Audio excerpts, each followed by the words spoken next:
Hello दोस्तों, मैं हूँ पुरीशा और बहुत बहुत स्वागत है आपका पॉलिटी पाठशाला के इस चैनल में। और आज हम बात करने वाले हैं नियो रियलिज़म अप्रोच के बारे में।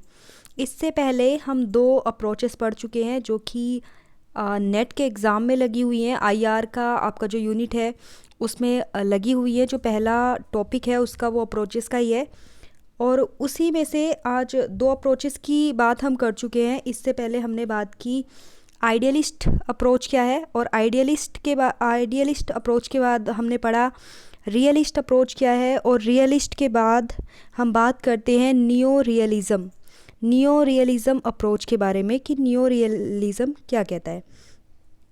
तो सबसे पहले जो रियलिस्ट अप्रोच थी वो क्या बात करती थी, शक्ति के बारे में।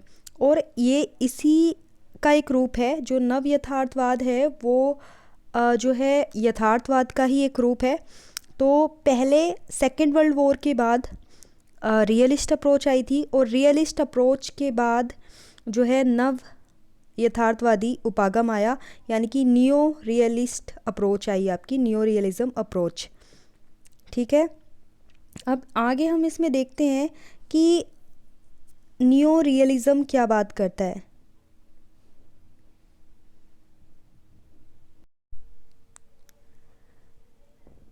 देखते हैं इसमें नव यथार्थवाद या संरचनात्मक यथार्थवाद। तो यहाँ पे नव यथार्थवाद और संरचनात्मक यथार्थवाद ये दोनों एक ही चीज़ें हैं। तो इन दोनों को आपने याद रखना है कि ये दोनों एक ही चीज़ है, चाहे नव यथार्थवाद आए या फिर संरचनात्मक यथार्थवाद आए, ये दोनों एक ही चीज़ हैं। और नव यथार्थवाद या संरचनात्मक यथार्थवाद अंतर्राष्ट्रीय संबंधों का एक सिद्धांत है, इंटरनेशनल रिलेशंस का एक सिद्धांत है। और ये दोनों सिद्धांत एक ही हैं, इसको अलग अलग आपने नहीं रखना है, ये दोनों एक ही हैं। जो अंतर्राष्ट्रीय संबंधों में शक्ति की राजनीति पर बल देता है। तो नव यथार्थवाद, इससे पहले जो हमने यथार्थवाद के बारे में पढ़ा था वो भी शक्ति पे बल देता था और ये भी शक्ति पे बल देता है। नव यथार्थवाद जो है वो यथार्थवाद का ही एक रूप है, इस बात को भी आपने याद रखना है। तो शक्ति की राजनीति पर बल देता है। इसका उदय सेकेंड वर्ल्ड वॉर के बाद हुआ था और इसे सबसे पहले केनेथ वोल्टज ने 1979 में अपनी book theory of international politics, तो केनेथ वोल्टज को आपने बहुत अच्छे से याद रखना है। यथार्थवाद में हमने पढ़ा था, उसमें यथार्थवाद में जो बेसिकली नाम आया था वो मॉर्गेंथु का आया था। और यहाँ पे हम बेसिकली पढ़ते हैं कि जो नियो रियलिज़म किसकी अप्रोच है, ये केनेथ वोल्टज की अप्रोच है। तो केनेथ वोल्टज की अप्रोच है और इनकी ये बुक है थ्योरी ऑफ इंटरनेशनल पॉलिटिक्स, इसको भी आपको बहुत अच्छे से याद रखना है। तो सबसे पहले जो ये आई थी, जो इसका कॉन्सेप्ट आया, नव यथार्थवाद का जो कॉन्सेप्ट आया वो सबसे पहले वो थ्योरी ऑफ इंटरनेशनल पॉलिटिक्स जो कि केनेथ वोल्टज की थी उसमें आया था। नव यथार्थवादी अंतर्राष्ट्रीय घटनाओं की व्याख्या अंतर्राष्ट्रीय व्यवस्था की संरचना के परिप्रेक्ष्य में करते हैं, ना कि व्यक्तिगत राज्यों के उद्देश्यों के अनुसार। तो जो नियो रियलिस्ट क्या कहते हैं कि जो इंटरनेशनल घटनाएं हैं वो इंटरनेशनल सिस्टम का परिणाम है और इंटरनेशनल किसी व्यक्तिगत राज्य का परिणाम नहीं है। कि जो भी घटनाएं इंटरनेशनल लेवल पे घटती हैं वो क्या है, कोई इंडिविजुअल नहीं है, किसी एक देश की घटना नहीं है। वो क्या है कि पूरे वर्ल्ड का स्ट्रक्चर ही ऐसा है कि इसके लिए जो भी इंटरनेशनल कन्फ्लिक्ट होते हैं, जो भी वॉर होते हैं, किसका परिणाम है, स्ट्रक्चर का परिणाम है। कि इंटरनेशनल स्ट्रक्चर ही ऐसा है, इंटरनेशनल जो सिस्टम है वो ही इसी तरीके का है। और इससे पहले जो हमने पढ़ा था यथार्थवाद के बारे में, रियलिस्ट क्या कहते थे, रियलिस्ट कहते थे कि ह्यूमन नेचर गलत है और जो भी कन्फ्लिक्ट होते हैं वो ह्यूमन नेचर के कारण होते हैं। लेकिन यहाँ पे बेसिकली यहाँ पे जो मैंने बात बताई थी कि ये संरचनात्मक यथार्थवाद भी है, तो इसका जो बेसिक फोकस है वो स्ट्रक्चर पे है कि इंटरनेशनल स्ट्रक्चर ही ऐसा है जिसके कारण कन्फ्लिक्ट होते हैं। तो संरचनात्मक यथार्थवाद अगर आप याद रखेंगे तो इससे आपको समझने में बहुत आसानी होगी कि ये बेसिकली स्ट्रक्चर की बात करता है, सिस्टम की बात करता है कि इंटरनेशनल सिस्टम के कारण कन्फ्लिक्ट होते हैं।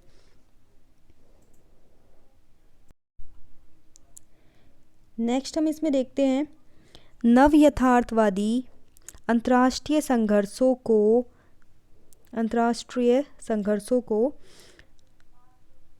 अंतर्राष्ट्रीय व्यवस्था की अराजकतावादी संरचना का परिणाम मानते हैं। उनके अनुसार विभिन्न राज्यों के पारस्परिक संबंध कितने ही मैत्रीपूर्ण क्यों न हों, उन्हें कभी न कभी मतभेद या संघर्ष उत्पन्न हो ही जाते हैं। ठीक है, नव यथार्थवादी क्या कहते हैं कि इंटरनेशनल कन्फ्लिक्ट जो है वो किसका परिणाम है, इंटरनेशनल सिस्टम की अराजकतावादी संरचना का। कि इंटरनेशनल सिस्टम कैसा है, इंटरनेशनल सिस्टम कैसा है, अराजकतावादी है। अराजकता का मतलब क्या होता है, मैंने पहले भी बताया था। अराजकता का मतलब होता है कि एक ऐसी व्यवस्था जहाँ पे किसी का किसी पे कोई कंट्रोल ही ना हो। तो इंटरनेशनल स्ट्रक्चर कैसा है, इंटरनेशनल स्ट्रक्चर ऐसा है कि वहाँ पे किसी का किसी दूसरे देश के ऊपर कंट्रोल नहीं है, कोई इंटरनेशनल गवर्नमेंट नहीं है जो पूरे वर्ल्ड पे कंट्रोल कर सके, तो ऐसा कोई सिस्टम नहीं है। तो ये व्यवस्था क्या है, अराजकतावादी व्यवस्था है कि कोई नियम कानून नहीं है ऐसा जो सभी देशों के बिहेवियर को कंट्रोल कर सके। तो इसी कारण क्या है, कन्फ्लिक्ट होते हैं कि आज अगर एक देश का दूसरे के साथ कोई कन्फ्लिक्ट चल रहा है तो उसमें कोई तीसरा नहीं बोल सकता। अगर वो समझौता करवाने के लिए कोई बीच में आता है वो करवा सकता है, लेकिन उसका समझौता बाध्यकारी नहीं होगा। आज उसने समझौता करा दिया, कल के दिन को फिर कन्फ्लिक्ट हो जाएगा। तो इस तरीके की जो व्यवस्था है वो एक अराजकतावादी व्यवस्था है इंटरनेशनल लेवल पे। तो ये क्या है, इंटरनेशनल कन्फ्लिक्ट का एक बहुत बड़ा परिणाम है कि इंटरनेशनल कन्फ्लिक्ट जो है इसी कारण से होते हैं क्योंकि ये इंटरनेशनल सिस्टम कैसा है, अराजकतावादी है। तो जो पहले हम यथार्थवादी अप्रोच को पढ़ते थे तो उसमें क्या कहा था उन्होंने कि जो भी कन्फ्लिक्ट होते हैं वो ह्यूमन नेचर के कारण होते हैं। लेकिन नव यथार्थवादी क्या कहते हैं कि जो भी कन्फ्लिक्ट होते हैं वो इंटरनेशनल स्ट्रक्चर के कारण होते हैं। तो बेसिकली इसका जो फोकस है वो स्ट्रक्चर पे है। उनके अनुसार विभिन्न राज्यों के पारस्परिक संबंध कितने ही मैत्रीपूर्ण क्यों ना हो, उनमें कभी ना कभी मतभेद या संघर्ष उत्पन्न हो ही जाते हैं। तो ये बात ये लोग कहते हैं कि चाहे किसी भी देश के साथ कितने भी अच्छे रिलेशन हैं लेकिन कभी ना कभी उनमें मतभेद होते ही रहते हैं और यही क्या है, संघर्ष का कारण है। वोल्टेज इसके मेन थिंकर है जो न्यू रियलिस्ट अप्रोच से जुड़े हैं। तो इनका नाम बेसिकली आपको याद रखना है, केनेथ वोल्टेज का नाम न्यू रियलिस्ट अप्रोच में। वोल्टेज का मत था कि अंतर्राष्ट्रीय व्यवस्था की संरचना का राज्यों के आचरण और व्यवहार पर प्रत्यक्ष प्रभाव पड़ता है। उनके अनुसार अराजकता के कारण युद्ध को समाप्त करने के लिए सहयोग पर आधारित समझौते असंभव हो जाते हैं। अब देखिए केनेथ वोल्टेज क्या कहते हैं कि अंतर्राष्ट्रीय व्यवस्था की जो संरचना है, जो इंटरनेशनल सिस्टम है या इंटरनेशनल स्ट्रक्चर जो है वो उसका राज्यों के आचरण या व्यवहार पर सीधा प्रभाव पड़ता है। और वो क्यों पड़ता है, क्योंकि इंटरनेशनल स्ट्रक्चर कैसा है, अराजकतावादी है। और अराजकतावादी व्यवस्था में क्या होगा, जब उन्हें पता है कि हम पे कंट्रोल करने वाला कोई नहीं है, हमें किसी के नियम कानून नहीं मानने, तो वो क्या करेंगे, जैसा उनका मन करेगा वो वैसा व्यवहार करेंगे। तो जब उन्हें कोई कुछ कहने वाला नहीं है तो वो क्या करेंगे, अपनी मर्जी से काम करेंगे।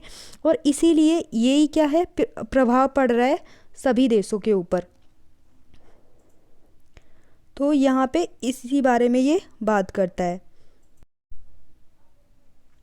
नेक्स्ट हम इसमें देखते हैं संरचनात्मक यथार्थवादियों के अनुसार अंतर्राष्ट्रीय व्यवस्था की संरचना ही ऐसी है कि इस बात की संभावना बराबर बनी रहती है कि कोई भी राज्य कभी भी युद्ध का सहारा ले सकता है। पुरातन यथार्थवादी जहां युद्ध के कारणों की उत्पत्ति मानव प्रकृति से मानते थे, वहीं नव यथार्थवादियों का मानना है कि अंतर्राष्ट्रीय संघर्ष अंतर्राष्ट्रीय व्यवस्था की अराजकतावादी संरचना का परिणाम है। तो इस चीज़ को हम पहले ही बात कर चुके हैं कि पूरा कि न्यू रियलिस्ट क्या मानते हैं। न्यू रियलिस्ट मानते हैं कि इंटरनेशनल स्ट्रक्चर ही ऐसा है, इंटरनेशनल सिस्टम ही ऐसा है जिसके कारण कन्फ्लिक्ट होते हैं। ह्यूमन नेचर का रोल इसमें ये नहीं मानते हैं। तो जहाँ यथार्थवादी अप्रोच बात करती थी, रियलिस्ट अप्रोच क्या बात करती थी कि ह्यूमन नेचर के कारण कन्फ्लिक्ट होते हैं, वहीं ये ह्यूमन नेचर की बात नहीं करता। और ये इन जो नियो रियलिस्ट हैं उनका ये मानना है कि जो इंटरनेशनल कन्फ्लिक्ट है वो ह्यूमन नेचर के कारण नहीं बल्कि इंटरनेशनल सिस्टम के कारण होते हैं। कि इंटरनेशनल सिस्टम कैसा है, अराजकतावादी है। और यहाँ पे बेसिकली संरचना के ऊपर बात की गई है, स्ट्रक्चर के ऊपर बात की गई है, इसीलिए इसको स्ट्रक्चरल रियलिज्म भी कहते हैं, तो स्ट्रक्चरल अप्रोच भी कहते हैं। तो इसको आपने याद रखना है। इसके दो सिद्धांत हैं और इसके दो सिद्धांतों को हम देख लेते हैं कि इसके दो सिद्धांत क्या। पहला जो इसका सिद्धांत है, पहला सिद्धांत है इसका आक्रामक नव यथार्थवाद। आक्रामक नव यथार्थवाद क्या कहता है कि अंतर्राष्ट्रीय राजनीति में संघर्ष अनिवार्य है, कि अंतर्राष्ट्रीय राजनीति में संघर्ष तो रहते ही रहते हैं और वो रहेंगे। तो ये बात करता है आक्रामक नव यथार्थवाद जो है वो क्या बात करता है कि अंतर्राष्ट्रीय राजनीति में संघर्ष अनिवार्य है, वो रहेंगे ही रहेंगे। और ये कहता है कि जो नेता है उसको विस्तारवादी शक्तियों से सतर्क रहना चाहिए।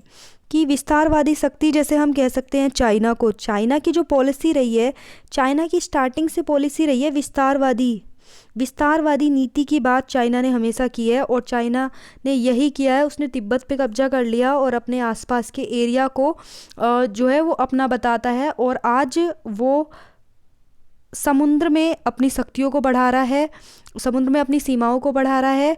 तो चाइना की जो पॉलिसी रही है हमेशा से वो विस्तारवादी पॉलिसी रही है। तो हम कह सकते हैं कि इंडिया को चाइना से सतर्क रहना चाहिए क्योंकि उसकी विस्तारवादी पॉलिसी है। जैसे हमारे आपने देखा होगा कश्मीर का भी एक एरिया है जो आज चाइना के कब्जे में है। तो इस तरीके से चाइना की क्या है, विस्तारवादी नीति रही है। तो ऐसी शक्तियों से सतर्क रहने की बात करता है आक्रामक नव यथार्थवाद। ठीक है। दूसरा जो है सुरक्षात्मक नव यथार्थवाद। सुरक्षात्मक नव यथार्थवाद, सुरक्षात्मक नव यथार्थवाद क्या बात करता है, ये कहता है कि तर्कविहीन वर्गों की गतिविधियां और उनकी सोच का परिणाम है क्या, इंटरनेशनल कन्फ्लिक्ट।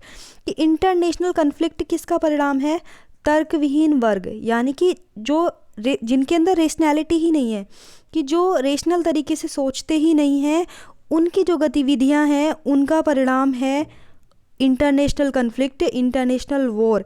कि अगर कोई तर्क से काम ले रहा है, कोई जो है रेशनल तरीके से काम कर रहा है, तो क्या है, कन्फ्लिक्ट तो नहीं होंगे। और अगर उसके अंदर रेशनैलिटी ही नहीं है, फॉर एग्ज़ाम्पल अगर हम ले लेते हैं किसी भी देश के नेता को, अगर हम ले लेते हैं, तो अगर उसके अंदर रेशनैलिटी ही नहीं है तो क्या है, इंटरनेशनल कन्फ्लिक्ट रहेंगे ही रहेंगे। जैसे आपस के देशों से उसकी कभी नहीं बनेगी, उसका झगड़ा रहेगा और वो इंटरनेशनल रिलेशन अच्छे स्थापित नहीं कर पाएगा। तो क्या होगा, उससे इंटरनेशनल कन्फ्लिक्ट रहेंगे और क्या है, युद्ध होने की संभावना भी बनी रहेगी। तो इस तरीके की बात करता है सुरक्षात्मक नव यथार्थवाद कि क्या है, रेशनल तरीके से काम करना चाहिए। अगर कोई रेशनल तरीके से काम नहीं कर रहा है तो क्या है, इंटरनेशनल कन्फ्लिक्ट उससे होंगे। सो फ्रेंड्स, नेक्स्ट हम बात करते हैं इससे जुड़े थिंकर्स की।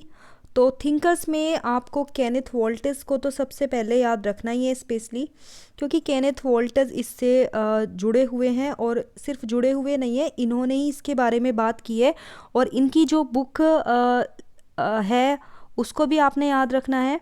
तो इनकी बुक है थ्योरी ऑफ इंटरनेशनल पॉलिटिक्स, तो इसको आपने बहुत अच्छे से याद रखना है। और ये कब पब्लिश हुई थी? तो 1979 में ये पब्लिश हुई थी, इस बात को भी आपने याद रखना है। 1979 में पब्लिश हुई थी केनेथ वोल्टिस की बुक। कौन सी बुक थी? थ्योरी ऑफ इंटरनेशनल पॉलिटिक्स, इसको आपने याद रखना है। फिर नेक्स्ट इससे कौन कौन से थिंकर जुड़े हैं, तो ये इनको याद रखना है, जोसेफ ग्रीचो। उसके बाद हंस मॉर्गेनथू जो आपके यथार्थवादी अप्रोच से भी जुड़े थे और इससे भी जुड़े हैं, तो इनको भी आपने याद रखना है। फिर है रेमंड डारो को याद रखना है। Stanley Hoffmann, Robert Jervis, John Mearsheimer और रॉबर्ट गिल्पिन। तो ये बेसिकली जितने भी थिंकर्स हैं, इन थिंकर्स को आपने अच्छे से याद रखना है। स्पेशली जो यथार्थवादी अप्रोच थी, जो रियलिस्ट अप्रोच थी, उससे मॉर्गेनथू जुड़े थे। मॉर्गेनथू का नाम उसमें बहुत फेमस है और मॉर्गेनथू उससे जुड़े थे। और यहाँ पे स्पेशली जो न्यू रियलिज्म से जुड़े हैं वो हैं केनेथ वोल्टिस। तो ये दो नाम हैं जो आपको याद रखना है बहुत अच्छे से। पहली अप्रोच जो थी उससे आपके वुड्रो विल्सन जुड़े थे, जो आइडियलिस्ट अप्रोच थी उससे वुड्रो विल्सन जुड़े थे। तो बेसिकली ये तीन थिंकर्स जो कि उन तीनों अप्रोचेस से जुड़े हुए हैं, बहुत करीब से जुड़े हुए हैं, तो इनको आपने बेसिकली याद रखना है।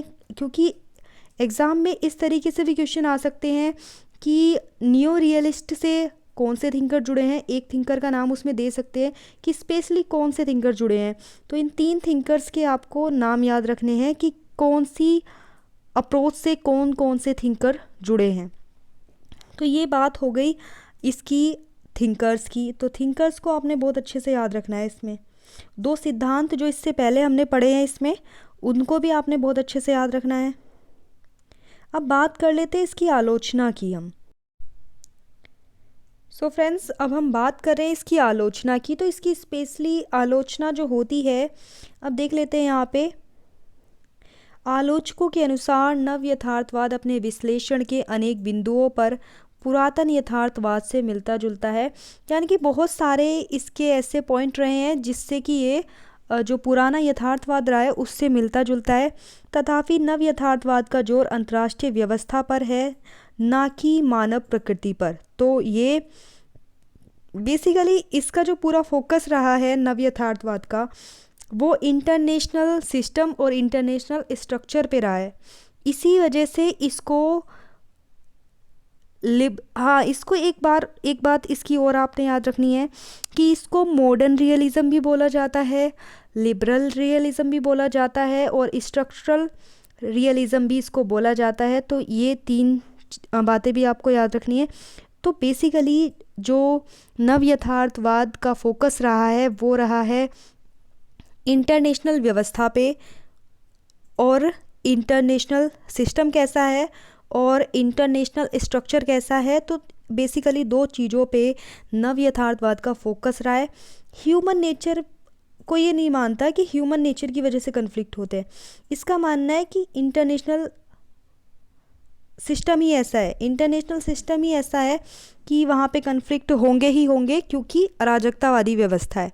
तो उसको मानता है, ये कहता है कि ह्यूमन नेचर को इसमें ये नहीं मानता है कि ह्यूमन नेचर की वजह से कन्फ्लिक्ट होते हैं।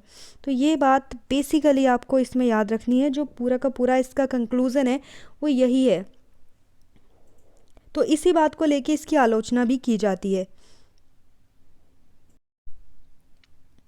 तो दोस्तों, हम बात कर चुके हैं नव यथार्थवादी उपागम की, यानी कि न्यू रियलिस्ट अप्रोच क्या थी। और इससे पहले जो दो अप्रोचेस हमने पढ़ी हैं, और जिसने नहीं पढ़ी हैं और जो भी नेट की तैयारी कर रहे हैं, तो ये सारी की सारी अप्रोचेस जो हैं वो आपके नेट के सिलेबस में लगी हुई हैं। तो इनको देखना आप सबको बहुत ज़रूरी है। तो बेसिकली जो नियर रियलिस्ट अप्रोच है वो आपको तभी अच्छे से समझ में आएगी जब आप इससे पहले की दो अप्रोच, सबसे पहले हम स्टार्ट करेंगे आइडियलिस्ट अप्रोच से। सबसे पहले आइडियलिस्ट अप्रोच को हम समझेंगे, क्योंकि सबसे पहले आइडियलिस्ट अप्रोच आई थी, उसके बाद नियो रियलिस्ट अप्रोच, उसके बाद रियलिस्ट अप्रोच आई। सबसे पहले जो आपकी आइडियलिस्ट अप्रोच आई थी वो आपको याद रखना है इस तरीके से कि वो आपके फर्स्ट वर्ल्ड वॉर के बाद आई थी।